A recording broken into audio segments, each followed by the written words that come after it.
আমি ইতোমধ্যে বলেছি যে আইগেন ভেক্টর একটা ভালো বেসিস গঠন করতে খুব সাহায্য করে, বেসিস ভেক্টরস মূলত। তাহলে চলো সেটা নিয়ে একটু দেখি এটা কিরকম ব্যাপারটা।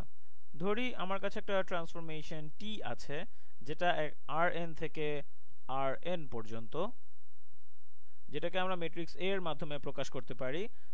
তাহলে আমরা লিখছি যে ট্রান্সফরমেশন এক্স সমান হচ্ছে একটি এন বাই এন ম্যাট্রিক্স এ গুণ আমাদের ভেক্টর এক্স। চলো ধরি আমাদের কাছে এ এর এনটি রৈখিকভাবে স্বাধীন বা লিনিয়ারলি ইন্ডিপেন্ডেন্ট আইগেন ভেক্টরস আছে। যদিও এটা সবসময় ঘটবে না, তবে এটা প্রায়ই ঘটতে পারে, মানে এটা অবশ্যই একটা বাস্তব বা সম্ভব ঘটনা। চলো আমরা ধরে নিচ্ছি এটা, যে আমাদের ম্যাট্রিক্স এ এর N T linearly independent eigen vectors আছে, এবং আমরা তাদের নাম দিলাম v1 v2 এভাবে করে পুরো vn পর্যন্ত। এখন rn এর nটি লিনিয়ারলি ইন্ডিপেন্ডেন্ট ভেক্টর আছে এখানে, সুতরাং এটা অবশ্যই rn এর একটা ভালো বেসিস হতে পারে, এবং এটা আমরা আগে অনেকবার দেখেছি। এখানে আমি মূলত এটা দেখাতে চাচ্ছি যে এই ট্রান্সফরমেশনটির জন্য এটা একটা ভালো বেসিস গঠন করবে। তাহলে চলো আমরা এই প্রতিটি ভেক্টরের ট্রান্সফরমেশন নেই। তাহলে ভেক্টর 1 এর ট্রান্সফরমেশন সমান হচ্ছে ম্যাট্রিক্স এ গুণ ভেক্টর 1। ভেক্টর 1 হচ্ছে যে কোনো একটা আইগেন ভেক্টর, সুতরাং এ গুণ আইগেন ভেক্টর হবে যে কোনো একটা আইগেন ভ্যালু ল্যামডা 1 গুণ ভেক্টর 1। এটা আমরা বাকিগুলোর জন্য এভাবেই করতে পারি যে ট্রান্সফরমেশন অফ v2 সমান হচ্ছে এ v2 সমান হচ্ছে যে কোনো একটা আইগেন ভ্যালু ল্যামডা 2 গুণ v2। এখন আমরা বাকিগুলো না করে সরাসরি আমরা n-তম উপাদানে চলে যাব বা n-তম ভেক্টরে চলে যাব। এখন এখানে আমরা ধরে নিচ্ছি যে এর ন্যূনতম nটি আইগেন ভেক্টর আছে। আরো অনেক বেশি থাকতে পারতো, তবে এখানে আমরা ধরে নিচ্ছি যে nটি আইগেন ভেক্টর আছে। তাহলে আমরা পাচ্ছি vn এর ট্রান্সফরমেশন সমান হচ্ছে a গুণ vn, এবং যেহেতু এগুলো সব আইগেন ভেক্টর, সুতরাং এটা সমান হবে যে কোনো একটা আইগেন ভ্যালু ল্যামডা n গুণ ভেক্টর vn। এখন এগুলো সমান আমরা কি লিখতে পারি? এটা তোমাদের কাছে খুব বেশি সহজ মনে হতে পারে। এটা সমান আমরা এভাবে লিখতে পারি যে ল্যামডা 1 গুণ v1 যোগ 0 গুণ v2 এভাবে করে 0 গুণ vn, এভাবে এটাকে লেখা যায়। পরেরটাকে আমরা এভাবে লিখতে পারি যে 0 গুণ v1 যোগ ল্যামডা 2 গুণ v2 এভাবে করে যোগ 0 গুণ vn পর্যন্ত, এবং শেষটাকে আমরা এভাবে লিখতে পারি 0 গুণ v1 যোগ 0 গুণ v2, এবং এখানে যতগুলো আইগেন ভেক্টর আছে সবগুলোর সাথে 0 গুণ হবে কেবলমাত্র শেষটা ছাড়া, অর্থাৎ যোগ ল্যামডা n গুণ vn। এটা আসলে খুবই সহজ, এটাকে এভাবে ছিল এবং এটাকে আমরা এভাবে লিখেছি, এটা একই জিনিস আসলে। এবং এটাকে আমরা এভাবে নেওয়ার কারণ হলো আমরা এদের স্থানাঙ্ক বা কোঅর্ডিনেট বের করব, এবং এই বেসিসের সাপেক্ষে সেই কোঅর্ডিনেটকে আমরা বের করতে চাচ্ছি, তার জন্য আমরা এইভাবে নিয়েছি। যেমন এটার কোঅর্ডিনেট হবে ল্যামডা 1 0 0, কারণ এখানে সহগগুলো হচ্ছে এগুলো। তাহলে চলো এভাবে বাকিগুলো করে ফেলি। আমরা এখানে এটাকে আমরা এভাবে বেসিস আকারে লিখি, যে ধরি আমাদের কাছে যে কোনো একটা বেসিস বি আছে। আচ্ছা না, দাঁড়াও, এটাকে এভাবে না লিখি। ধরি আমার কাছে যে কোনো একটা বেসিস বি আছে যেটা সমান হচ্ছে এটা।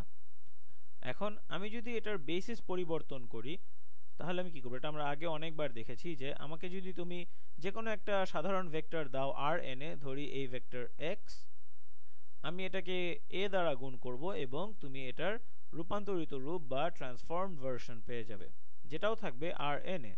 এখন আমরা জানি যে আমরা চাইলে বেসিস পরিবর্তন করতে পারি বা বেসিস পরিবর্তক ম্যাট্রিক্স দিয়ে গুণ করতে পারি, যেটা হচ্ছে c।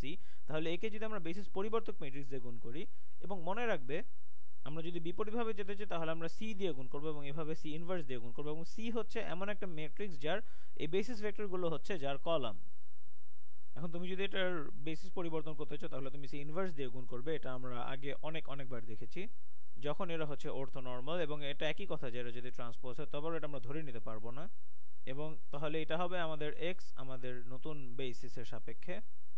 এখন এই অবস্থান থেকে যদি আমরা আরেকটা কোনো ট্রান্সফরমেশন ম্যাট্রিক্স বের করতে চাই, যেটাকে আমরা x দ্বারা গুণ করে সেটা ট্রান্সফরমেশন বের করব, তাহলে ধরি আমরা যে কোনো একটা ম্যাট্রিক্স d পেলাম, যেটা হচ্ছে আমাদের ট্রান্সফরমেশন ম্যাট্রিক্স। এখন আমরা যদি একে দ্বারা x কে গুণ করি তাহলে আমরা এই এক্স এর ট্রান্সফরমেশন রূপটি পাবো, কিন্তু সেটা পাবো আমরা বি এর সাপেক্ষে, বি কোঅর্ডিনেটের সাপেক্ষে।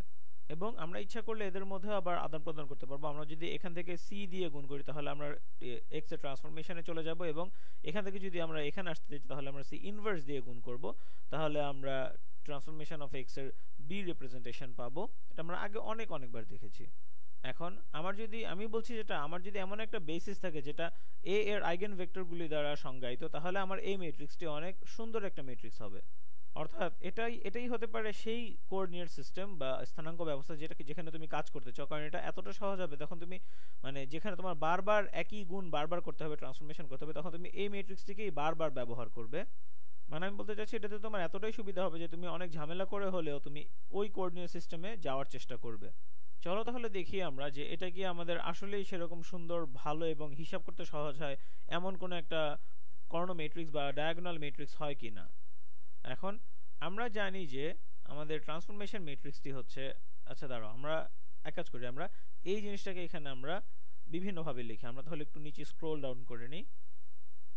এখন আমরা যদি v1 এর ট্রান্সফরমেশন চাই আমাদের b কোঅর্ডিনেটের সাপেক্ষে, তাহলে সেটা সমান কি হবে? এরা যেহেতু বেসিস ভেক্টর, সুতরাং বেসিস ভেক্টরের সাথে যে সহগগুলো থাকে সেগুলো দ্বারাই এর ভেক্টর গঠিত হবে। সুতরাং এটা সমান হবে λ1 এবং তারপর অনেকগুলো শূন্য, কারণ λ1 গুণ v1 এবং বাকি সবগুলো আমরা দেখতে পাচ্ছি শূন্য, λ2 v2 গুণ শূন্য, v3 গুণ শূন্য, এভাবে করে vn পর্যন্ত শূন্য হবে। এখন এটা সমান ট্রান্সফরমেশন d হবে, শুধু সেটা তো আসলে একই জিনিস, শুধু একটা ভিন্ন কোঅর্ডিনেট সিস্টেমে সেটা দেখানো হচ্ছে। তাহলে এটা সমান হবে d হবে শুধু কয়েকটি কলাম ভেক্টর দ্বারা গঠিত ম্যাট্রিক্স, অর্থাৎ d1 d2 এভাবে করে dn পর্যন্ত, এবং d এর সাথে আমরা গুণ করব আমাদের v1 ভেক্টর v1 এর b এর সাপেক্ষে প্রকাশিত রূপকে। এখন প্রশ্ন হলো b এর সাপেক্ষে ভেক্টর v কে প্রকাশ করলে সেটা কিরকম হবে? সেটা হবে এরকম একটা সহজ ভেক্টর।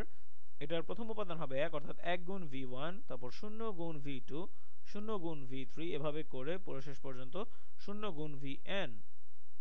v1 যেহেতু একটা বেসিস ভেক্টর, সুতরাং এটা নিজের সাথে 1 গুণ হবে এবং বাকি সবগুলো উপাদান হবে 0, এবং এটাই হচ্ছে v1 এর b এর সাপেক্ষে প্রকাশিত রূপ।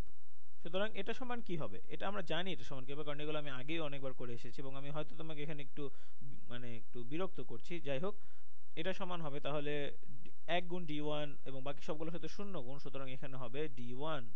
তাহলে এভাবে করে আমরা আমাদের ম্যাট্রিক্স d এর জন্য প্রথম কলামটি পেয়ে গেলাম, এবং এভাবে আমরা করতে থাকবো। তাহলে এখন আমরা v2 নিয়ে কাজ করব। তাহলে v2 এর ট্রান্সফরমেশন, এটাকে আমরা যদি আমাদের নতুন কোঅর্ডিনেট সিস্টেম b এর সাপেক্ষে প্রকাশ করি তাহলে সেটা দেখতে এরকম হবে। এবং আমরা জানি যে v2 এর ট্রান্সফরমেশন কিরকম হবে, এটা হবে 0 গুণ v1, তারপরে হচ্ছে λ2 গুণ v2, তাহলে এখানে λ2 হবে, এবং বাকি সবগুলোর সাথে 0 গুণ, বাকি সবগুলোর সাথে 0, অর্থাৎ সবগুলোই হবে 0। এবং এটা থেকে বলা যায় যে আমাদের ম্যাট্রিক্স d, অর্থাৎ কলাম d1 d2 এভাবে করে dn পর্যন্ত, এবং এটার সাথে আমরা আমাদের ভেক্টর 2 এর b এর সাপেক্ষে প্রকাশিত রূপকে গুণ করব। এবং এটাও যেহেতু একটা বেসিস ভেক্টর, সুতরাং এটা হবে 0 গুণ v1, তারপর 1 গুণ v2 এবং বাকি সবগুলোর সাথে 0 গুণ, অর্থাৎ বাকি সবগুলো হয়ে যাবে 0, এবং এটা সমান হবে, তাহলে এটা যদি আমরা গুণ করি এটা খুবই সহজ, 0 গুণ d1 1 গুণ d2, অর্থাৎ আমরা বুঝতেই পারছি এখানে হবে শুধু d2, এবং আমার মনে হয় তোমরা ধারণাটা পেয়ে গেছো এখানে মূল যে ধারণাটা। তারপরও আমি এখানে আরেকটা করে দেখাবো যেন তোমরা পুরোপুরি ভালো মতো বুঝতে পারো বিষয়টা। তাহলে শেষ পর্যন্ত আমরা পাবো ট্রান্সফরমেশন ভেক্টর n এর, যেটাও আমাদের আরেকটা শেষ আইগেন ভেক্টর আমাদের ম্যাট্রিক্স a এর, এবং অবশ্যই এটাও আছে b কোঅর্ডিনেটের সাপেক্ষে। সুতরাং এটা সমান কত হবে? তাহলে এখানেও হবে অনেকগুলো শূন্য, অর্থাৎ প্রথম সবগুলো উপাদান গুণ 0, এবং শেষে হবে λn গুণ vn। এবং এটাকে আমরা আগের মতো লিখতে পারি আমাদের d ম্যাট্রিক্স, অর্থাৎ d এর কলাম d1 d2 এভাবে করে dn পর্যন্ত, এবং আমরা ভেক্টরটাকে এভাবে লিখতে পারি b এর সাপেক্ষে 0 0 সবগুলোর সাথে 0 গুণ হবে কেবলমাত্র vn ছাড়া, অর্থাৎ শেষে হবে 1, এবং এটাকে যদি আমরা গুণ করে দেই সবগুলোর এর সাথে 0 গুণ হবে, সবখানেই হবে 0, কেবলমাত্র 1 গুণ dn হবে। সুতরাং এখানে আমরা সমান সমান পাবো dn। তাহলে আমরা পেয়ে গেছি যে আমাদের ট্রান্সফরমেশন ম্যাট্রিক্সটি কিরকম হবে আমাদের নতুন বেসিসের সাপেক্ষে, যেখানে আমাদের বেসিসটি গঠিত হয়েছে nটি লিনিয়ারলি ইন্ডিপেন্ডেন্ট আইগেন ভেক্টরস দিয়ে, যে ভেক্টরগুলো আমাদের ম্যাট্রিক্স এ তে ছিল বা আমরা এ থেকে পেয়েছি। তাহলে আমাদের ট্রান্সফরমেশন ম্যাট্রিক্স ডি দেখতে কিরকম হবে, এটা হবে অনেকটা এরকম, এবং এর কলামগুলো আমরা এখানে বের করে রেখেছি। প্রথম কলামটি হবে যেটা আমরা এখানে বের করেছি, অর্থাৎ ল্যামডা 1 এবং বাকি অনেকগুলো শূন্য, ল্যামডা 1 এবং বাকি অনেকগুলো শূন্য। তারপরে দ্বিতীয় কলামটি হচ্ছে এটা, যেটা d2 এর সাপেক্ষে আছে, অর্থাৎ ল্যামডা 0, তারপর ল্যামডা 2 এবং তারপর বাকি অনেকগুলো শূন্য। এভাবে করে যেতে থাকবে শেষটা পর্যন্ত, যেখানে হবে সবগুলো শূন্য এবং শেষটা হবে ল্যামডা n, এবং ল্যামডা n হচ্ছে nতম আইগেন ভেক্টরের আইগেন ভ্যালু। অর্থাৎ আমাদের ডায়াগোনাল বরাবর এখানে হবে ল্যামডা 3 এবং শেষ পর্যন্ত এভাবে যেতে থাকলে আমরা পাবো ল্যামডা n, যেটা হচ্ছে আমাদের n এর সাথে সম্পৃক্ত, অর্থাৎ এখানে বাকি সবগুলো হবে শূন্য। এবং এখানে আমরা যেটা পেয়েছি এটা বেশ ভালো একটা ফলাফল। যদি আমাদের a যদি তার nটি eigen linearly independent eigenvector থাকে, যেটা সব সময় হবে না, তবে আমার মনে হয় তুমি সেটা বের করতে পারবে। যে তুমি হয়তো বলতে পারো যে হ্যাঁ আমি এখান থেকে nটি আইগেন ভেক্টর নিচ্ছি যারা লিনিয়ারলি ইন্ডিপেন্ডেন্ট, এবং যেহেতু তারা লিনিয়ারলি ইন্ডিপেন্ডেন্ট সুতরাং তারা অবশ্যই Rn এর একটা বেসিস গঠন করবে। এবং যখন তুমি এই লিনিয়ারলি ইন্ডিপেন্ডেন্ট আইগেন ভেক্টরগুলোকে বেসিস হিসেবে ব্যবহার করবে, তখন সেটার জন্য আমাদের একটা নাম আছে, সেটাকে আমরা বলি আইগেন বেসিস। আমি নামটা লিখে দিচ্ছি, আইগেন বেসিস। এবং সেই বেসিসের সাপেক্ষে যে ট্রান্সফরমেশন ম্যাট্রিক্সটি আছে সেটা খুবই ভালো একটা ম্যাট্রিক্স। এটা দিয়ে হিসাব করা খুব সোজা, এটাকে ইনভার্ট করা খুব সোজা, এটার ডিটারমিনেন্ট নেওয়া খুব সোজা, এটা তোমরা অনেকবার দেখেছো। অর্থাৎ এটার যে বৈশিষ্ট্যগুলি আছে সেটা একটা ভালো বেসিস দেয়। এখন এটা হচ্ছে আমাদের সবচেয়ে বড় প্রাপ্তিগুলোর মধ্যে একটা। আমরা এতদিন যা করলাম, লিনিয়ার অ্যালজেব্রা, বেসিস, ভেক্টরস যা করলাম, এবং ভেক্টরগুলো হচ্ছে আসলে আমাদের বাস্তব জগৎকে বিমূর্তভাবে প্রকাশ করার একটা উপায়। ভেক্টর আসলে যে কোনো কিছু হতে পারে, স্টক মার্কেটের ভেক্টর হতে পারে, তারপর ওয়েদারের ভেক্টর হতে পারে, যে কোনো কিছুর ভেক্টর হতে পারে, এবং সেই ভেক্টরগুলো অবশ্যই থাকবে এবং আমরা তাদের সাথে তাদের মানে ট্রান্সফরমেশনও নেওয়া প্রয়োজন পড়বে। হয়তো তুমি একটা জিনিস তোমার কাছে আছে, তুমি সেটার অন্যরকম একটা জিনিস বের করতে চাচ্ছ, যখন তোমাকে বারবার বা অনেকবার করে ট্রান্সফরমেশন প্রয়োগ করতে হবে বা হতে পারে, এরকম অনেক পরিস্থিতি আসবে। মানে আসলে অনেক কিছুই থাকতে পারে। আমি জানি আমি তোমাদেরকে এই জিনিসগুলো খুব একটা ভালো মতো বুঝিয়ে বলতে পারছি না। যাই হোক, তবে আমি যেটা মূলত বলতে চাচ্ছি সেটা হচ্ছে, মানে আমি শুধু এতটুকুই বলবো যে লিনিয়ার অ্যালজেব্রার পুরোটাই অনেক সমস্যা সমাধানের একটা সাধারণ উপায়। এখানে যেটা প্রয়োজনীয় সেটা হচ্ছে তুমি ট্রান্সফরমেশন ম্যাট্রিক্স পাবে, যা এই ফাংশনের ডেটা সেটকে সংজ্ঞায়িত করে, এবং আইগেন ভেক্টর এবং আইগেন ম্যাট্রিক্সের সাহায্যে তুমি বেসিস পরিবর্তন করতে পারবে, যাতে তুমি অনেক সহজ উপায়ে তোমার সমস্যার সমাধান করতে পারো।